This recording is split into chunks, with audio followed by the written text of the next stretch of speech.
I should say aloha.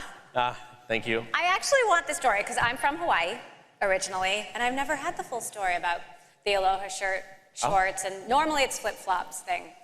Oh yeah, but I'm going to an airfield after this, so I need real shoes. No, the story's pretty simple. My clothes growing up were mostly my dad's hand-me-downs as soon as I was big enough to fit into them. And I went through puberty early, and that was pretty fast. And most of his hand-me-downs were Hawaiian shirts. He worked at a car dealership, my dad's car salesman. And so he basically had a lot of slacks and business dress shirts. Yeah. And then whenever he was not wearing those at home, he liked to wear Hawaiian shirts, and I got all the hand-me-downs. And then by the time I started Oculus, I just kept doing what I'm doing because I didn't really think about it very hard. And then by the time I tried to buy other clothes, people started giving me a hard time about it because it turns out that your job as a founder is partly to actually do real work, but then the other is you have to be a figurehead of sorts. And I realized that I had inadvertently created brand value in consistently wearing the same thing. And so to this day, my closet is about 70 Hawaiian shirts and then a few other shirts for business purposes. All right, well, you're not allowed to ever wear anything else, okay? Well, I wear suits for Washington, D.C., funerals and weddings. So. All right, good to know. Now, behind the aloha vibe, a lot of people think of you as the guy who's building the virtual border wall, which either makes them love you or hate you.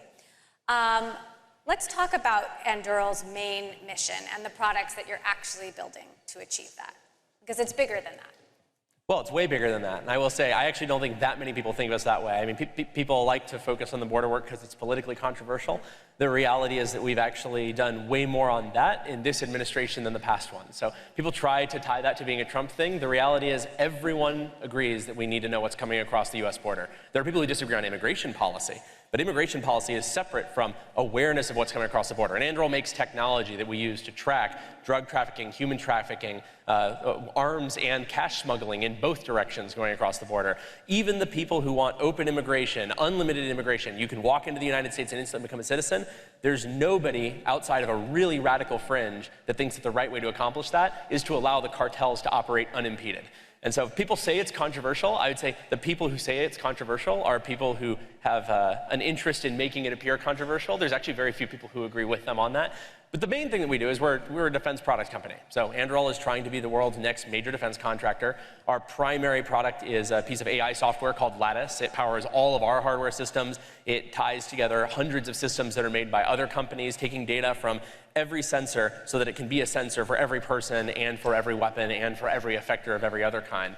And our goal is that you have the best information possible when you're in any type of situation where lives are on the line. You want to know where all the good guys are, you want to know where all the bad guys are, and you want to be extremely certain as to which is which and what the best way to respond is. And we built a lot of hardware products on top of Lattice, but we have a lot more people working on software than hardware. So despite the appearance of a hardware company, and I'm a hardware guy, at the end of the day, most of what we do is driven by software. So let's talk about, you raised more money than almost any other startup last year. There's been this flood of VC capital into defense tech, and I know you've said, we're making defense sexy again. Founders Fund was one of your earliest investors, Andreessen now. We've seen Sequoia getting into defense tech. Why is this happening now? Did it take a war?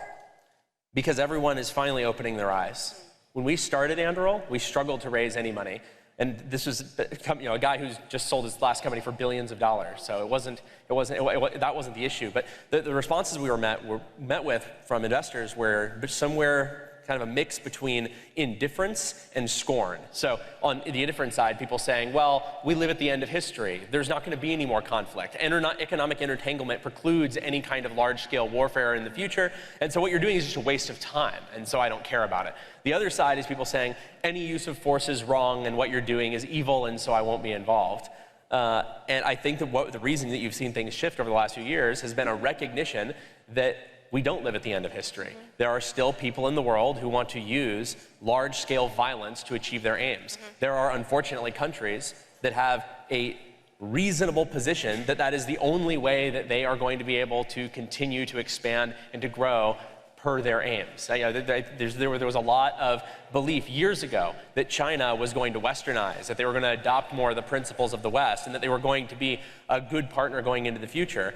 And I think that was tied to so many tech companies making the bet that they would be allowed into China, that they would be able to make that into a market for them. Today, the equation has shifted. I think a lot of the attitude shift has been driven maybe by something a little more cynical than realizing that war is possible, as Russia has shown. It's driven by the fact that VCs realize they're not going to be able to make money in China, and so they're getting out. You have a lot of tech companies that are realizing that China's never going to be a big market for them. They realize that they're locked out, and not only are they locked out of China, China's going to come and eat their lunch. And so there's this newfound wave of patriotism, of dubious source, but I'll take what I can get. We're going to come back to China in a moment, but first I do want to talk about the politics, because so much has been made of, Peter Thiel's investment in Anduril, Peter Thiel's connection to Trump. Is this a partisan effort, or are you trying to cross the aisle with this technology? I mean, the National Defense Authorization Act is the only bill that's passed every single year since it started being created. It's about as bipartisan as it gets. There's very few people who think that it's better for China to have better weapons than the United States, that it's better for Russia to have better weapons than our European allies. It is really a quite bipartisan issue. And I will note, I don't want to be too mean, but one of the reasons that people have tried to turn me into a partisan figure is because it's really good for clicks. The reality is I spend maybe, 1% of my time on politics. I spend 99% on tech, but that is not what people wanted to focus on. And a lot of it's also not true. I mean, heck, one of the moderators on your previous panels was on TV spreading all kinds of lies about me during the election year. She was saying that I was funding fake news and paying people to spread it. She was on TV saying that I was funding alt-right memes and teams of people to spread on the internet, and said the real reason I was fired from Oculus is because I wasn't even involved in the day-to-day of my business anymore. I mean, just like an ideological hit squad on me, spreading, hang on, let me finish. Well, we'll have to let her check that, but I will let you finish.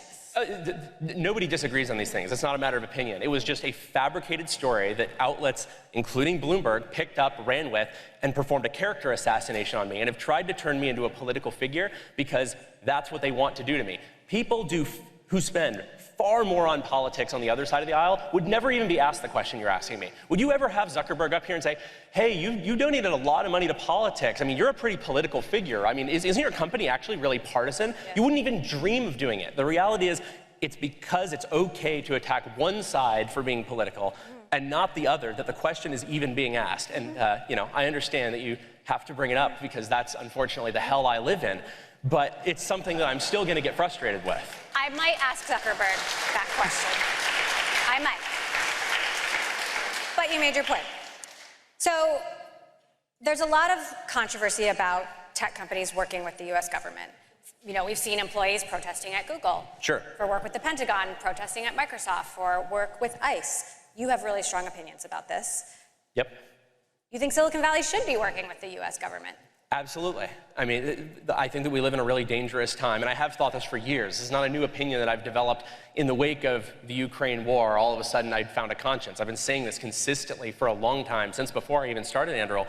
We live in the first period in US history where our best, most innovative tech companies, with the largest pools of talent in our country, refuse to work with the military.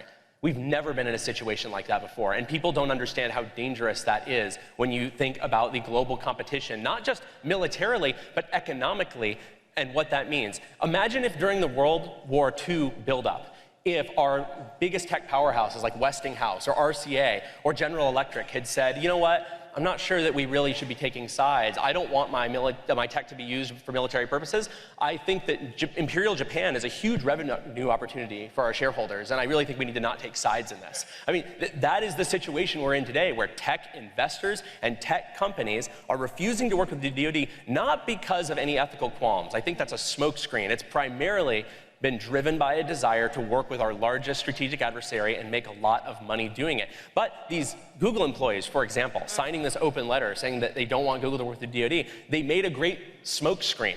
They can't go out and say, we're going to refuse to work with the military because we are sellouts to China. But what they can say is, oh, we're just listening to our employees. Well, I mean, let's look at the numbers. You had 3,000 people signing that open letter. That represents, I think, just under 2% of the Google workforce. Now, does that mean that 98% of Google employees want their tech used for the military?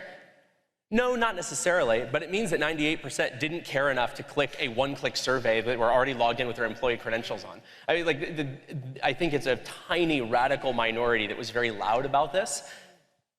And I think that if we are going to persist and if we are going to protect our allies, we cannot afford to have our most innovative companies divorced from the organizations that are responsible for keeping those companies viable. Do you do work with other countries? Oh, just the U.S.? No, tons of work with the other countries. We do a lot of work with the United Kingdom. We've done a lot of work with Australia. At the end of the day, and in case your follow-up question is, which countries would you work with, not work with? At the end of the day, that's determined by U.S. policy. And if the United States wants us to work with the UK, which is a strong strategic partner, then we're going to work with them. If they tell us to work with an ally like Australia, then we're going to work with them. I get people sometimes asking me, oh, but would you what's your line in the sand? Would you sell to North Korea? Would you sell to China? And the answer is, doesn't matter. I'd go to prison if I did that. I don't even have to think about it. And I do actually have opinions on it, but the right thing for me to do as a guy who is working really at the behest of democratically elected leaders is not for me to say that I'm the guy who decides who gets our technology or how it gets used. That should be decided not by corporate executives, but by elected officials who are actually beholden to power. We did do a poll about China from our audience, where they think the biggest tech threat in China is. Looks like AI and chip making, pretty tied up there. Companies like Apple, companies like Google, companies like Tesla have deep ties to China. Are these ties appropriate? I don't know if I would say appropriate so much as existentially crippling. That's another way to say it. Well, look, let's talk about a really big problem that's an elephant in the room that doesn't get talked about nearly enough. The analysts, the financial weenies, they look at these companies and they try to come up with what the risks are. Oh man, are rising interest rates going to hurt their sales? Could it be that they're not able to capitalize this plant that's over here? But people don't like to talk about the real risk, the existential risk. The risk where Taiwan is taken by China and they either fully deprive us of advanced capabilities that we would certainly deprive them of in any kind of wartime scenario, or alternatively, that they unilaterally act to cripple our largest companies. Think how much trouble Apple would be in if China decided they wanted Apple to be in trouble. Almost all their manufacturing is there. They cannot exist as a company without that. You have a nearly $3 trillion company, the biggest powerhouse of economic value in the entire United States, totally beholden to the whims of one person in China.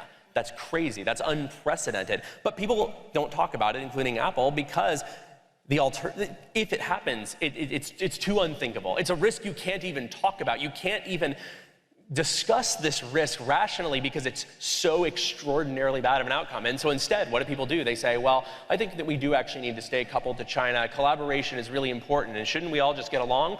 They don't have a choice. They made their choice years or decades ago, and now they have to pretend that they made the right one. Anyway, yes, I have strong opinions on this. The problem fundamentally is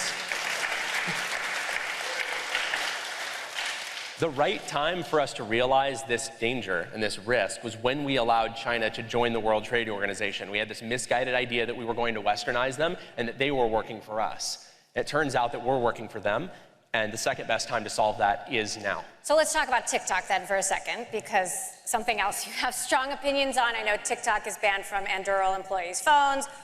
Why do you think TikTok is such a threat, and what do you think that the U.S. government should do about it? Well, there's a few sides here. So the United States government recently passed a piece of legislation that prohibits the installation or use of TikTok on government devices and also on the devices of government contractors. Meaning if you build weapon systems, you're not allowed to have the Chinese spyware app on your phone. Seems pretty reasonable, right? All right.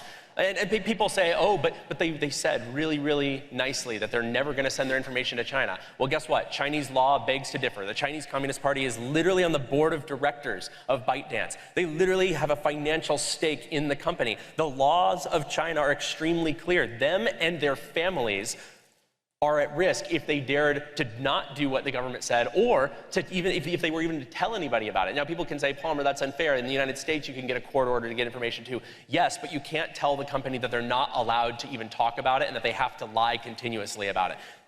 Nor are they going to imprison you and your family if you do something about it. You're probably just going to get a book deal. So, and that's the difference, the book deal versus prison dichotomy between China and the United States.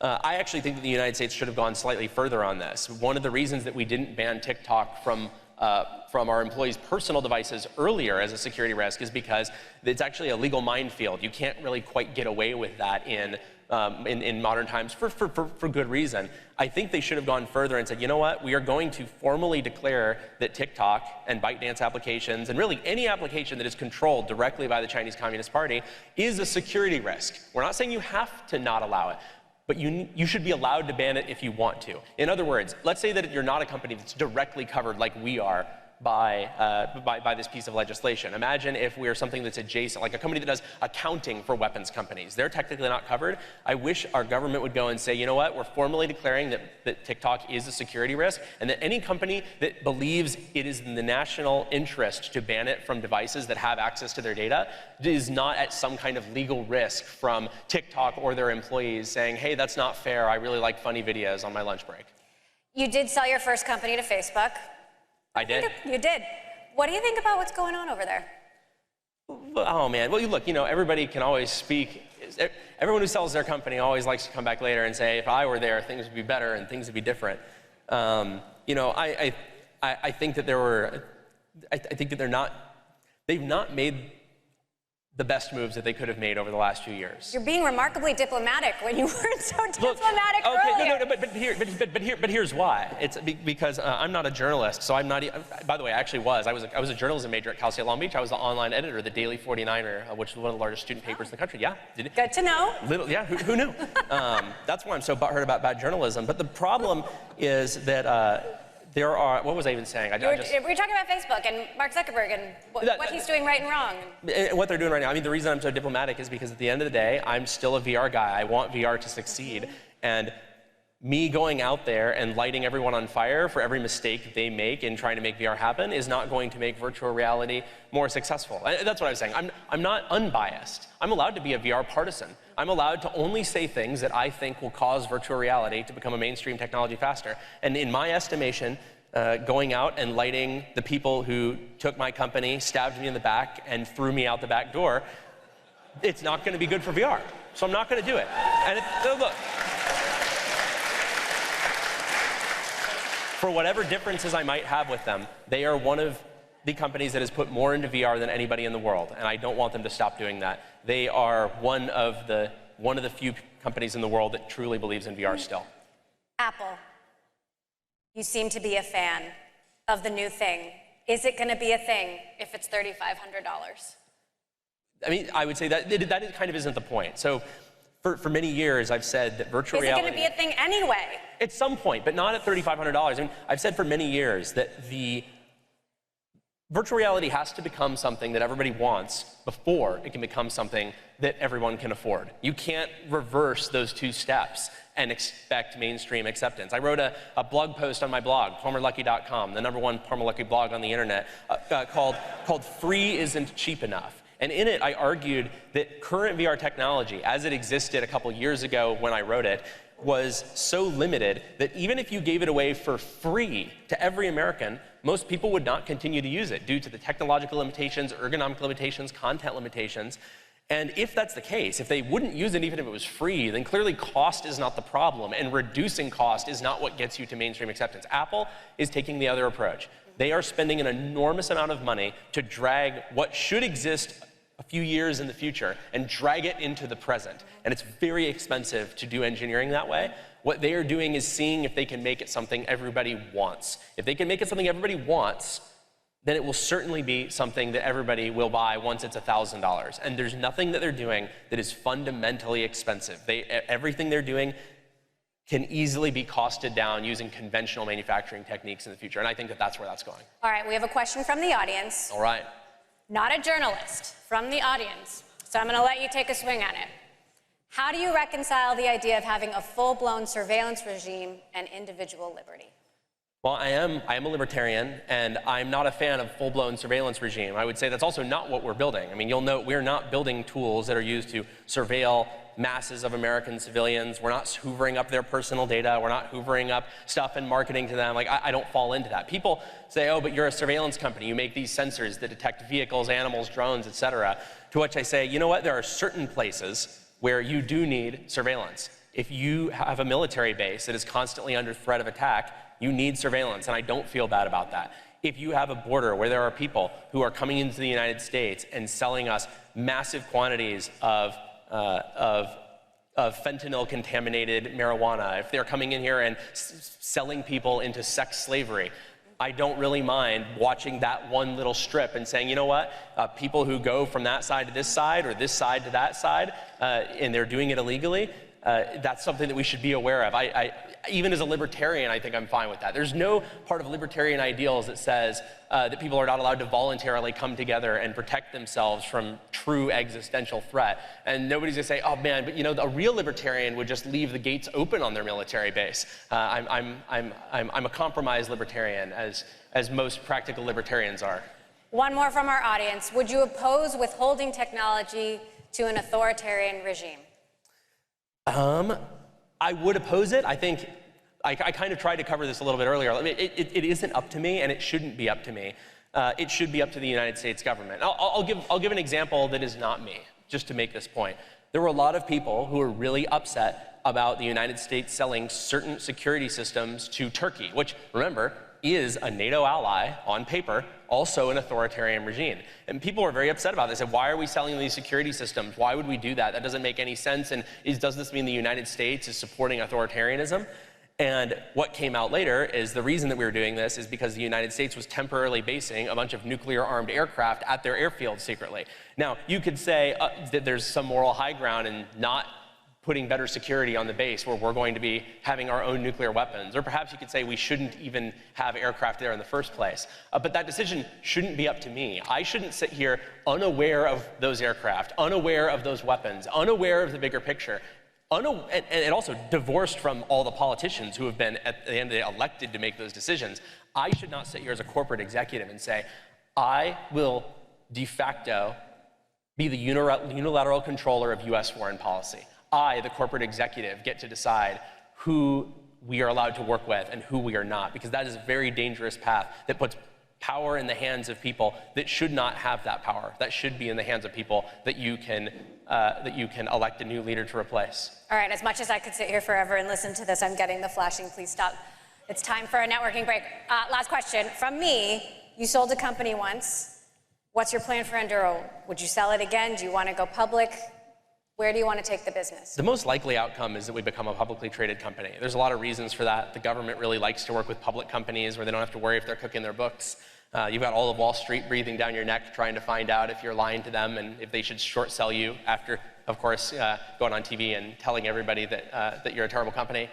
And I think that that's a reasonable thing. It's also not really likely that we would be a good fit for any of the other defense contractors. I mean, we're a defense product company. We use our own money to decide what to build, how to build it, when it's done, and then we sell it to the government. We are building the tools that we think are maybe not the best way to make money, but they're the best way to equip partners like Ukraine, like Taiwan, with tools that they can use on day 1, day 10, day 100, day 1,000 of a potential conflict with the expansionist dictatorships that threaten them. And we get to make that decision because we're our own company, and we're not a cost-plus contractor that has to go after certain structures of contracts because it's the only way that they can make money. And so I think it's really unlikely that I'm gonna sell out to somebody again. I did it before. I've generally made a policy of trying to not make the same mistake twice. All right, Palmer Luckey, everyone.